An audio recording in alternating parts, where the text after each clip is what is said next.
अस्सलाम वालेकुम, welcome to my channel. खुश्क काले चटियल पहाड़ों के दरमियान साफ शफाफ पानी वाली खूबसूरत झील लोलोसर झील ये दरियाए कुनहार की मौजद है। दरियाए कुनहार यहाँ से शुरू होता है और सैकड़ों किलोमीटर का फासला तय करते हुए दरियाए जेहलम में जाके आज़ाद कश्मीर में गिरता है। दरियाए कुनहार वादी कागान का सबसे बड़ा और अहम दरिया है और लोलोसर झील वादी कागान की सबसे बड़ी और अहम झील है। बेसल से इसका फासला तकरीबन 2 किलोमीटर है और सतह समुंदर से लोलोसर झील की बुलंदी 11,200 फुट है। और ये जो आसपास आपको पहाड़ नज़र आ रहे हैं, ये सारे बर्फ़ पोश पहाड़ हैं और जब बर्फ़ यहाँ पर पड़ती है तो उसके बाद जब गर्मी का मौसम आता है तो इन पहाड़ों से बर्फ़ पिघल कर इस झील में आती है और यहाँ से फिर दरियाए कुनहार में इसका पानी जाता है। और इसके अलावा ये वादी कागान में पानियों का सबसे बड़ा ज़ख़ीरा है लोलोसर झील और इसकी टोटल लंबाई 2.5 किलोमीटर है। ये एक गहरी और पुरस्रार झील है। इसके पानी का कलर जो है वो गहरा ज़मरद है जो किसी वक्त काला स्याह भी मालूम होता है।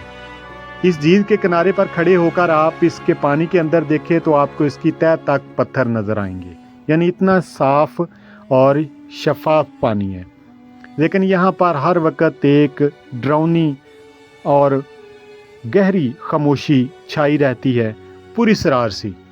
यहाँ पर जिस तरह दूसरी वादियों को देखकर दिल को खुशी मिलती है तो यहाँ पर नहीं मिलती, क्योंकि इस झील में कश्तीरानी का भी कोई इंतज़ाम नहीं है और इसकी गहरी उदासी को यहाँ आने वाला हर सयाह महसूस करता है। झील के आसपास का इलाका गैर आबाद है। 1-2 मकामात पर चंद झोंपड़े और पत्थरों से बने आरजी मकान हैं। यहाँ पर चलास और बटवा के खाना बदोश गर्मियों में आकर आबाद होते हैं। अभी यहाँ पर चंद एक कैफ़े और एक मशहूर होटल की ब्रांच वो ओपन हुई है, लेकिन यहाँ पर रिहाइश का इंतज़ाम नहीं है, बल्कि वहाँ पर आपको खाने पीने की चीज़ें मिल सकती हैं। ज़ाहिर है वो आपको नारान से महंगी ही मिलेंगी, क्योंकि यहाँ पर सामान की तरसील काफ़ी मुश्किल है। बेसल से जो ही आप आगे निकलते हैं तो बुलंदी शुरू हो जाती है बाबूसर टॉप की, और झील तक आते आते काफ़ी ज़्यादा बुलंदी जो है आपको मिलती है। यहाँ पर हमने कुछ देर स्टे किया। सयाह हज़रात भी यहाँ कुछ देर ही स्टे करते हैं और उसके बाद फिर आगे निकल जाते हैं, क्योंकि यहाँ पर होटलिंग वगैरह का कोई सिस्टम नहीं है। हाँ, अलबत्ता चंद एक झोंपड़े हैं और कुछ दुकानें अभी बन गई हैं, पहले नहीं होती थी यहाँ पे। और सूरज डूबने के साथ ही यहाँ पर एक पुरस्रार सी खामोशी छा जाती थी, जिसकी वजह से कोई भी सयाह रात को यहाँ पर बिल्कुल नहीं रुकता था। और ये झील जो है, ये जितनी भी आसपास बर्फ़ पोश पहाड़ हैं, इन पर जब बर्फ़ पिघलती है तो पिघलने के साथ उसका जो पानी है वो इस झील में आकर गिरता है, जिसकी वजह से ये झील जो है इसमें पानी कम नहीं होता बल्कि ज़्यादा ही होता है, और गर्मियों में तो इसमें और ज़्यादा हो जाता है। दोस्तों, लोलोसर झील का वीरान और गैर आबाद मकाम अब नई सड़क की तमीर के साथ पुर रौनक रहने लगा है और नारान से यहाँ पर आने वाले सयाहों की टोलियाँ जो हैं झील के किनारों पर अभी मटर गश्त करती नज़र आती हैं। लेकिन फिर वही बात के सूरज डलते यहाँ चुप के ताले पड़ जाते हैं और वही पुरहैबत सन्नाटा छा जाता है।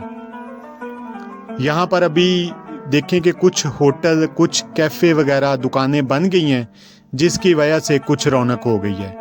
गवर्नमेंट को चाहिए कि यहाँ पर रिहाइश के लिए होटल वगैरह भी बनाए जाएं, ताकि लोग यहाँ पर भी इस मकाम को भी जो है आबाद कर सकें।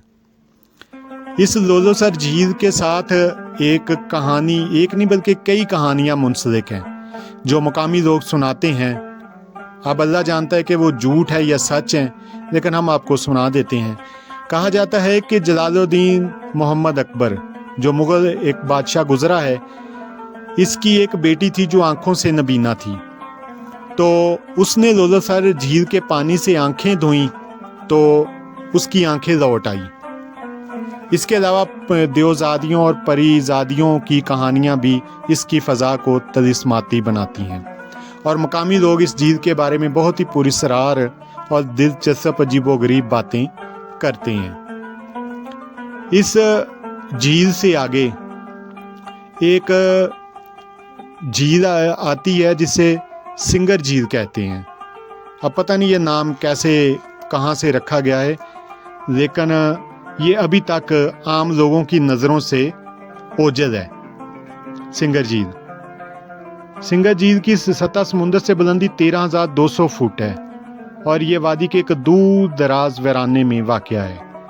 اگر آپ یہاں پر جانا چاہتے ہیں تو لولو سر جھیل سے بابو سر ٹاپ کی طرف جاتے ہوئے لولو سر جھیل سے تقریباً 4 کلومیٹر کے فاصلے پر آپ کو سنگر جھیل سے آنے والا نالا سڑک پر گرتا دکھائی دے گا، اور اس نالے کے ساتھ اگر آپ سڑک کو چھوڑ کر سفر کریں گے تو 4 سے 5 گھنٹوں میں جھیل تک پیدل پہنچا جا سکتا ہے۔ تقریباً آدھے راستے میں ایک ہموار میدان آتا ہے، اور یہاں سے آگے سخت چڑھائی ہے جو آپ کو جھیل کے کنارے کھلے میدان میں لے آتی ہے، اور اس جھیل کے آس پاس کا علاقہ بھی مکمل غیر آباد اور ویران ہے۔ کیمپنگ وغیرہ کی جا سکتی ہے، لیکن اس کے لیے بہترین چیز ہے کہ آپ کسی مقامی گائیڈ کو ساتھ لے لیں۔ ان علاقوں کی طرف یہ جو جھیلوں سائیڈوں سے ہٹ کے، یعنی کہ مین سڑک سے ہٹ کے جھیلیں ہوتی ہیں، یہاں پر سیاحوں کی آمد و رفت بہت کم ہوتی ہے، تو وہاں پر آپ مقامی لوگوں کو گائیڈ جو ہے لیے بغیر مت جائیں۔ وادی کاغان قدرت کے بے بہا چھپے خزانوں سے بھری پڑی ہے، اور انہی چھپے خزانوں میں سے ایک دیو ملائی اور جادوئی نام ہے ست سرمالا۔ یہ ایک 7 جھیلوں کی لڑی ہے، اور یہ ایسے جھیلیں ہیں کہ جیسے مالا یا تسبیح وغیرہ نہیں پروئی ہوتی، اس طرح یہ پروئی ہوئی ہیں ایک دوسرے میں، اور یہ اس طرح پروئی ہوئی ہیں کہ ایک جھیل کا پانی دوسری میں گرتا ہے، دوسری کا تیسری میں، تیسری کا چوتھی میں۔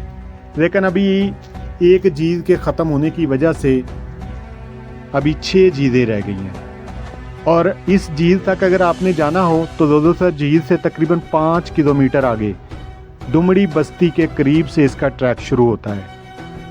دمڑی بستی جو ہے دریائے کنہار کے کنارے بٹوگا اور چلاس جانے والی سڑک کے ساتھ ساتھ ایک مختصر سی بستی ہے۔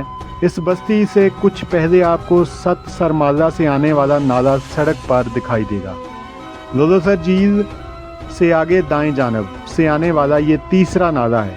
اس نالے کے ساتھ ساتھ اگر آپ سفر کریں گے تو تقریباً 4 گھنٹوں میں آپ ست سرمالا کی پہلی جھیل فیری لیک تک پہنچ جائیں گے۔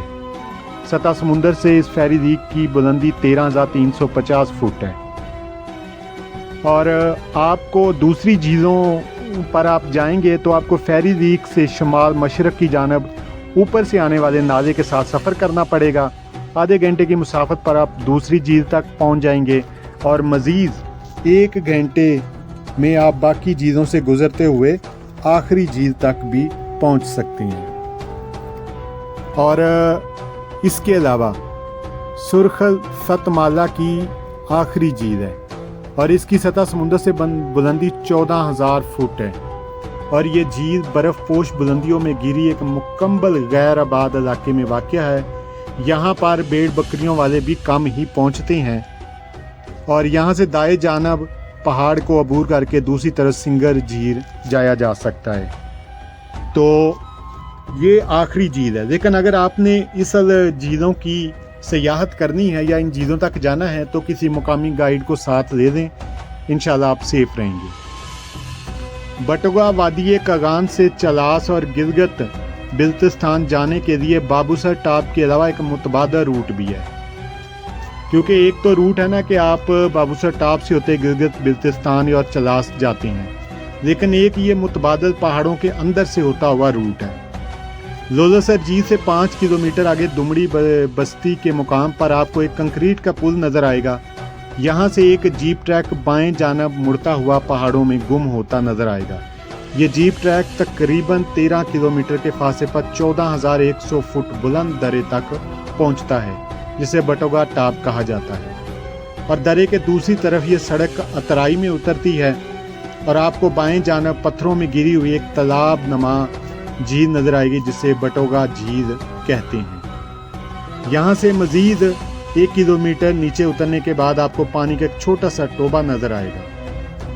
यहाँ पर सतह बटोगा झील की सतह समुद्र से बुलंदी 13,500 फुट है और ये वादी कगान और कोहस्तान की आखिरी सरहद पर वाक़या है। इसके अलावा झील की कुर्बत में इसके करीब भी 3 छोटी छोटी कोई झीलें पाई जाती हैं। तो ये इन झीलों की तरफ अगर आपने जाना है तो आप मकामी गाइड को साथ ले दें। इसके बाद आ जाता है जी गटीदास। गटीदास वादी कगान की इंतहा पर एक इंतहाई दिलकश और वसी खित्ते का नाम है। यहाँ पर वादी कगान की खूबसूरती अपनी इंतहा को पहुँच जाती है। अगर वादी गटीदास को वादी कगान का दिल कहा जाए तो ये झूठ ना होगा। और वादी गटीदास के खूबसूरत वसी और रीस चरागा जो हैं वो सयाहों को अपनी तरफ खींचते हैं। गटीदास का गांव बाबूसर टाप के दामन में लोलोसर झील से 9 किलोमीटर के फासले पर है और ये गांव जो है वादी कगान का आखिरी गांव है। यहाँ पर गर्मियों में 84 लोग आकर आबाद होते हैं। इसके बाद आगे बाबूसर टाप की तरफ सफ़र शुरू हो जाता है। इसके अलावा गटीदास के वसी और रीज मैदान में कुछ और झीलें जिनमें धर्मसर झील, संबकसर झील यहाँ की करीब तरीन और खूबसूरत झील हैं। तो यहाँ पर भी अगर आपने जाना हो तो यहाँ पर भी आपको मकामी गाइड को साथ लेना ज़्यादा बेहतर है।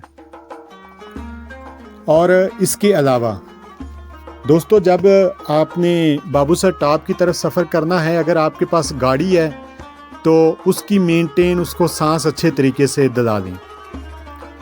और अगर आपके पास मोटरसाइकिल है तो उसको भी सांस दिला के पहले गियर में, छोटे गियर में इसको ऊपर लेके जाएं। एक और चीज़ दोस्तों, मैं इतनी मेहनत से वीडियो बनाता हूँ और इतनी मालूमात, बेशकीमती मालूमात आपको देता हूँ, तो आपका भी हक बनता है कि आप मेरे इस चैनल को सब्सक्राइब कर दें, लाइक कर दें और घंटी के बटन को ज़रूर प्रेस करें। दोस्तों आपको वीडियो कैसी लगी मुझे कमेंट करके ज़रूर बताइएगा। अभी हम बाबूसर टाप से तकरीबन कुछ 4 किलोमीटर पीछे पहुँच चुके हैं। यहाँ पर हमने ज़ोहर और असर की नमाज अदा की है और गाड़ियों को, मोटरसाइकिलों को थोड़ी देर यहाँ सांस दिलाया है ताकि अभी जो 4 किलोमीटर वाली चढ़ाई है ये इंतहाई ख़तरनाक है। ये एक छोटा सा पॉइंट है, यहाँ पर एक मकामी आदमी ने बनाया वाशरूम और नमाज़ पढ़ने की जगह। तो यहाँ पर हमने नमाज़ें अदा की है, ज़ोहर असर की अल्हम्दुलिल्लाह। तो उसके बाद हम अपनी आगे मंजिल की तरफ चल पड़े हैं। गाड़ियों की चेकिंग वगैरह की है, किसी में कोई मसला था मोटरसाइकिल हवा वगैरह का तो वो हमने ठीक किया है। दोस्तों जब आप भी इस इलाके की तरफ आते कोशिश करें, जो नवाही इलाके हैं यहाँ पर छोटे छोटे जो कैफ़े वगैरह हैं इनसे चीज़ें ख़रीद लिया करें। ये अपना रोज़गार, अपने बच्चों की रोज़ी कमाने के लिए लोगों ने छोटे छोटे कैफ़े बनाए हुए हैं। अपना बहुत सारा ख्याल रखिएगा और अपने प्यारे पाकिस्तान और हम सबको अपनी दुआओं में याद रखिएगा।